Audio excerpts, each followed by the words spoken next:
కేంద్ర ప్రభుత్వం ప్రవేశపెట్టే బడ్జెట్లో తెలంగాణ ఆశలు నెరవేరుతాయా? రాష్ట్ర ప్రభుత్వ పథకాలకు కేంద్ర బడ్జెట్లో కేటాయింపులు ఊరటనిస్తాయా? కేంద్రానికి రాష్ట్రం ప్రత్యేకంగా విజ్ఞప్తులు చేసిందా లేక డిపార్ట్మెంట్ల వారీగా ప్రతిపాదనలు పంపిందా? కేంద్రాన్ని రాష్ట్రం ఏం కోరింది? కేంద్రం నుంచి లభించిన హామీలేంటి? గడచిన రెండేళ్లుగా కేంద్ర బడ్జెట్లో తెలంగాణ రాష్ట్ర ప్రభుత్వం ఆశించిన మేరకు కేటాయింపులు జరగలేదు. కేంద్రం నుంచి కనీస కేటాయింపులు కూడా లభించలేదని తెలంగాణలోని కాంగ్రెస్ ప్రభుత్వం కేంద్రంపై తీవ్ర అసంతృప్తిగా ఉంది.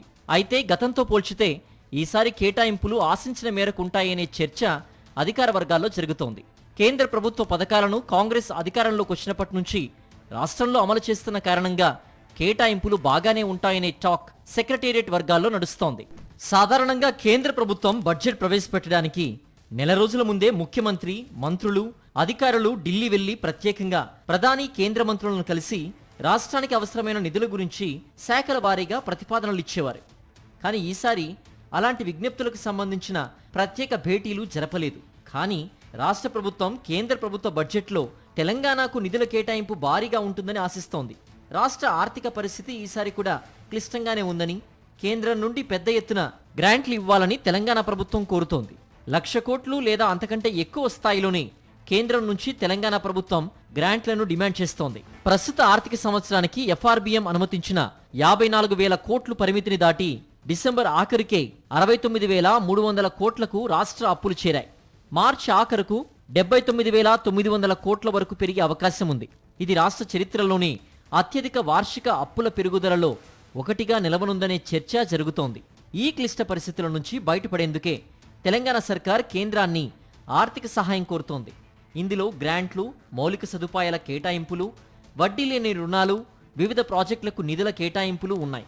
50 సంవత్సరాల వడ్డీ లేని రుణాలను గ్రాంట్లుగా మార్చడం, కేంద్ర సహాయాన్ని రెట్టింపు చేయడం, విద్య, ఆరోగ్య వ్యయాలను FRBM పరిమితుల నుంచి మినహాయించడం, రాష్ట్రాల ఆర్థిక లోటు పరిమితిని 4% పెంచడం వంటి ప్రతిపాదనలు ఉన్నాయి.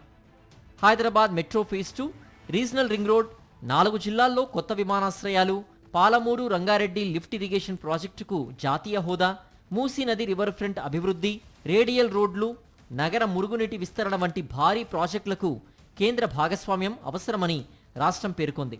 యంగ్ ఇండియా ఇంటిగ్రేటెడ్ రెసిడెన్షియల్ స్కూళ్లు, సూపర్ స్పెషాలిటీ ఆసుపత్రులు, ఇతర ఆరోగ్య మౌలిక సదుపాయాల కోసం FRBM పరిమితి బయట 33,000 కోట్ల రుణాలకు అనుమతి కోరున్నట్లు అధికారులు చెబుతూ ఉన్నారు.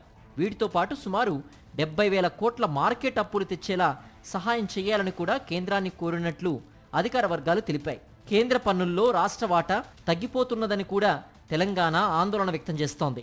ఫినాన్స్ కమిషన్ సూచించిన విధంగా 41% డివల్యూషన్ ఉన్నప్పటికీ సెస్సులు, సర్ఛార్జీల కారణంగా వాస్తవంగా రాష్ట్రానికి దక్కుతున్న వాటా సుమారు 30%కే పరిమితమవుతోంది.